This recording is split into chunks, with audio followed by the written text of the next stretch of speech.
In the outer trade rings of the Helios expanse, people liked to pretend words still meant something. They spoke of commerce, not theft. Contracts, not chains. Merchandise, not lives. Yerrick Holt learned that difference the moment he stepped off the transit lift and into Auction Hall 7. The air smelled of ion polish and old fear. That wasn't poetic exaggeration. Fear had a chemistry to it, a faint metallic tang released by too many species under stress. Yerrick had hauled freight across 100 systems and fought in 2 brush wars, but the smell of Auction Hall 7 unsettled him in a way plasma fire never had. Rows of containment platforms stretched out beneath a vaulted ceiling of rotating hololites. Each platform held a lot, displayed behind shimmering restraint fields. Some were exotic animals, some were machines half organic and half forgotten. And some were people. Yerrick tightened his jaw. He hadn't come here to buy a person. At least, that's what he told himself. He was a licensed independent hauler, barely solvent after a bad contract with the Karen Syndicate. The syndicate's representative had been very clear. If Yerrick wanted his ship's debt marker cleared, he needed to acquire a biological asset from the auction and deliver it intact to a research outpost on Virex 9. No questions. No deviations. Yerrick had signed. He always signed.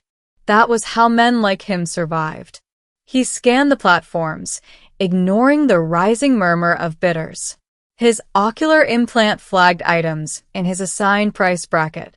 Most were labor-class humanoids, miners, agricultural workers, genetically optimized bodies stripped of citizenship and reclassified as inventory. Then his implant pinged again, sharper this time. Lot 417. Yerrick looked up.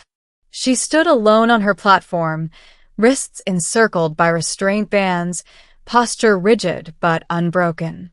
She was human, or close enough that the difference barely mattered. Dark hair pulled back in a rough tie, skin pale under the harsh lights. A thin scar traced her jaw, as if someone had once tried to silence her and failed. But it was her eyes that made Yerrick stop. They weren't vacant. They weren't drugged into compliance like so many others. They were furious. The placard beneath her flickered with cold efficiency. Merchandise type: adaptive humanoid. Designation: Asha 9. Origin: unregistered colony. Compliance rating: moderate resistance. Special notes: high cognitive function. Unverified anomaly markers. Use classification: research/private acquisition. Yerrick swallowed. Unregistered colony.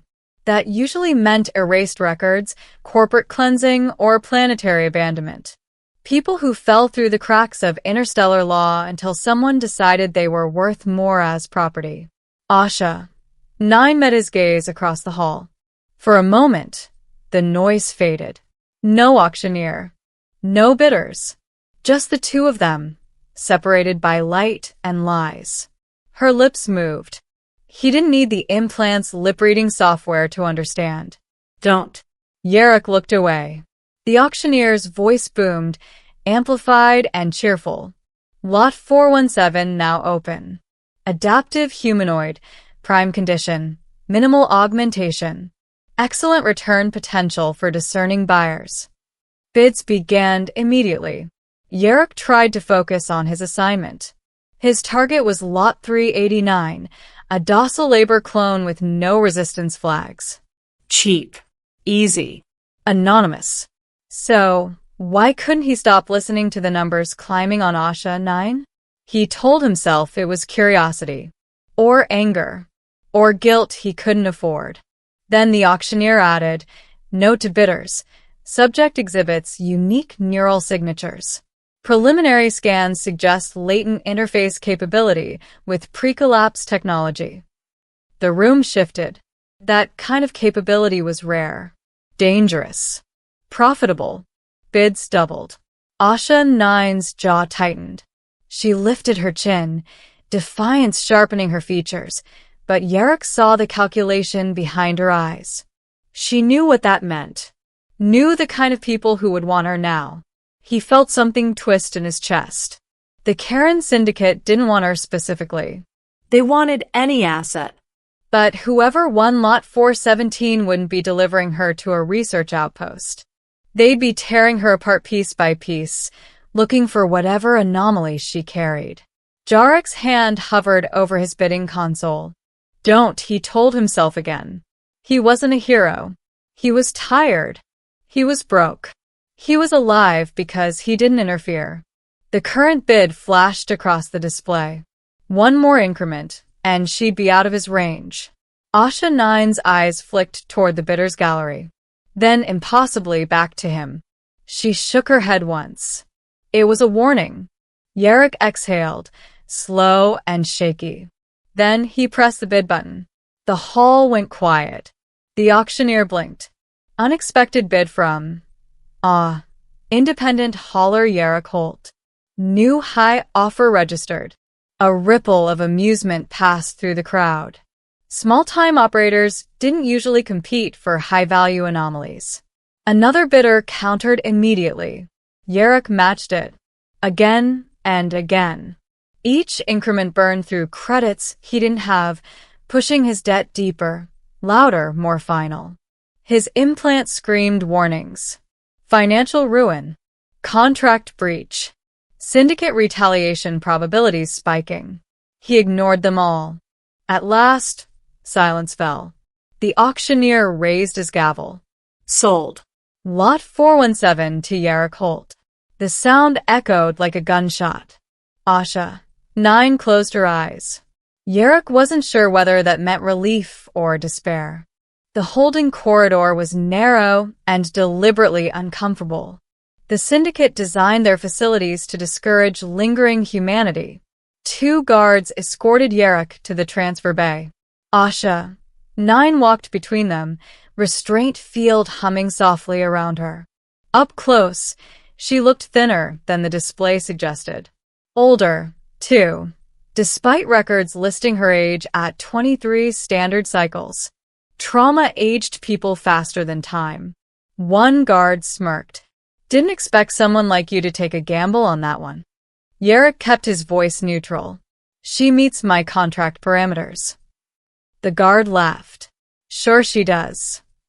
The restraints disengaged once they reached Jarek's ship, the Wayward Star. The guards transferred custody with bureaucratic indifference and left without a backward glance. The airlock sealed. For the first time, they were alone. Asha 9 didn't move. Neither did Yerrick. The silence stretched, thick and fragile. Finally, she said, You're not Syndicate. Her voice was steady, but he heard the strain beneath it. No, Yerrick said. I haul freight. Why did you buy me? He opened his mouth. Closed it. Honesty, he realized, would be messy, but lies would be worse. I was supposed to buy someone, he said. Anyone. To clear a debt. Her eyes hardened. So, I'm convenient. No, he said quickly. He stopped himself. You weren't supposed to be. She studied him, sharp and assessing. You don't know what you've done. I know exactly what I've done, Yerrick said.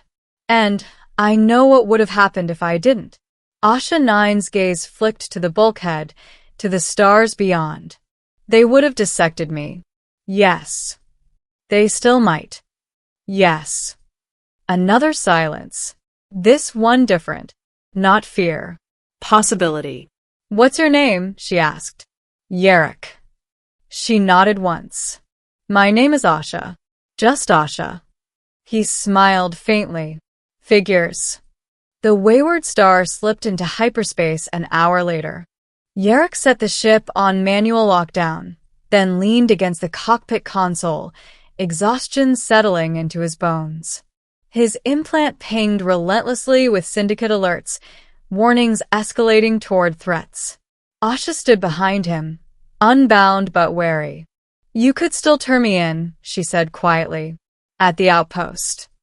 Yerrick shook his head. There is no outpost. She frowned. The contract. I voided it the moment I changed course. Her breath caught. Changed course to where? He met her eyes. Somewhere they won't find you. Asha laughed, short and incredulous. There is nowhere like that. There is, Yerrick said. It's just expensive. She studied him again and something shifted. Why?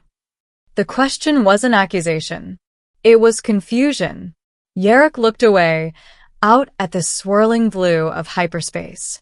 Because I've been the guy who didn't step forward, he said. And I don't want to be him anymore. Asha said nothing. But when the ship jolted, an interdiction pulse clawing them out of hyperspace, she reached for the console beside him, steadying herself without thinking. Yerrick swore. They're fast. Syndicate interceptors flared into view on the main display, weapons hot. Asha's eyes sharpened. I told you. They won't let me go. Jarick's hands flew over the controls. Then we don't let them take you. The Wayward Star was no warship, but she was stubborn. Yerrick rolled, fired countermeasures, dumped decoys into the void. A plasma bolt grazed the hull. Asha staggered. Then she screamed. Yerrick turned just in time to see light erupt around her, patterns forming in the air, geometric and impossible. The ship's systems went wild, interfaces lighting up as if responding to her presence. What are you doing? He shouted. I don't know. Asha cried. It just happens when I'm afraid. The interceptor's targeting systems flickered, then went dark. One by one, their ships veered off, drifting helplessly. Silence followed. Yerrick stared. Asha collapsed to her knees, shaking. He rushed to her side, catching her before she hit the deck. Hey. You're okay. She looked up at him, eyes blazing with fear and wonder. That's why they wanted me, she whispered. I can talk to machines. Old ones. New ones. Doesn't matter. Yerrick swallowed. Yeah, I figured. She laughed weakly. You're very calm about this. I've hauled stranger cargo, he said. Then more softly, and you saved us. She searched his face. You're not afraid of me. He shook his head. I'm afraid for you. Something in her expression broke. She leaned into him, just for a second. They ran for weeks, through dead systems and forgotten jump routes. Yerrick burned favors, called in old debts, erased their trail piece by piece. Asha learned to control her ability, to dampen it, to use it without collapsing. They talked about her colony, erased after refusing corporate annexation, about Jarick's life, spent drifting between jobs and compromises. Trust grew slowly, carefully. One night, anchored in the shadow of a gas giant, Asha stood on the observation deck, watching storms rage beneath them. They called us merchandise, she said. But we were just people who wouldn't kneel. Yerrick joined her. You still aren't. She smiled faintly. Neither are you. He hesitated. There's a place. Off-grid. Old AI sanctuary. They protect people like you. And you? He shrugged. I'll keep hauling. She turned to him fully.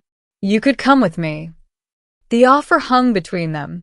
Yerrick smiled, sad and proud all at once. I think my job was just a step forward, he said. Yours is to live. Asha nodded, tears bright in her eyes. Then you did your job well. The drop-off was quiet. No alarms. No syndicate ships. The sanctuary's doors opened at Asha's touch, ancient systems recognizing her as kin. Before she left, she took Jarick's hand. You changed my life. He squeezed back. You changed mine. She stepped inside. The doors closed. Yerrick watched until the stars swallowed the station whole. Then he turned the Wayward Star around and set a new course, lighter, freer and finally at peace with the man he'd chosen to be. Somewhere in the Helios expanse, the word merchandise lost its meaning. Because one man had stepped forward. The wayward star drifted alone for a long time after the sanctuary vanished from Jarek's sensors. He didn't engage hyperspace right away. He just sat there in the pilot's chair, hands resting loosely on the controls, listening to the quiet hum of a ship that had survived far more than it was ever built for.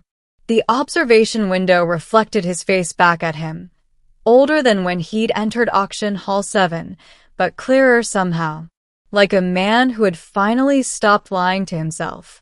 He thought he would feel empty after leaving Asha behind.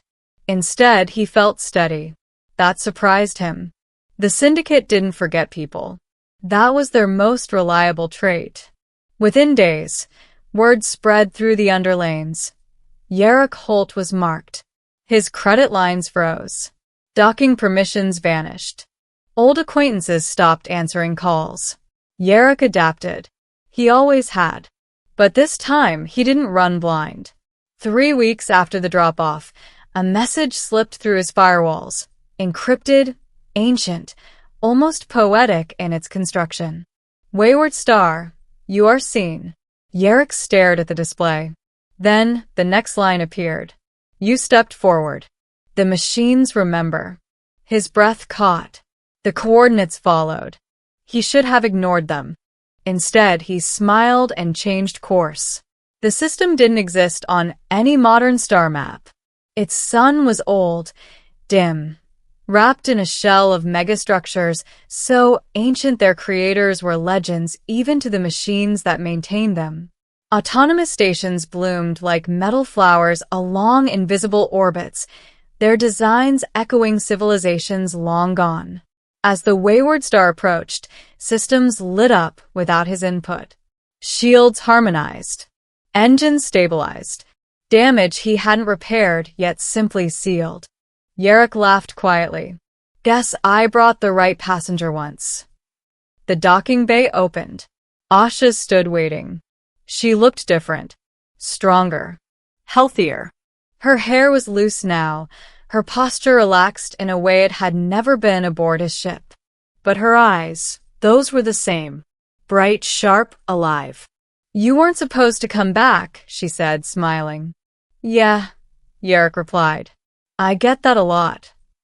She walked up to him, no restraints, no guards, no fear. The sanctuary voted, she said. Machines and people both. He raised an eyebrow. Voted on what? On whether you were a liability, she said.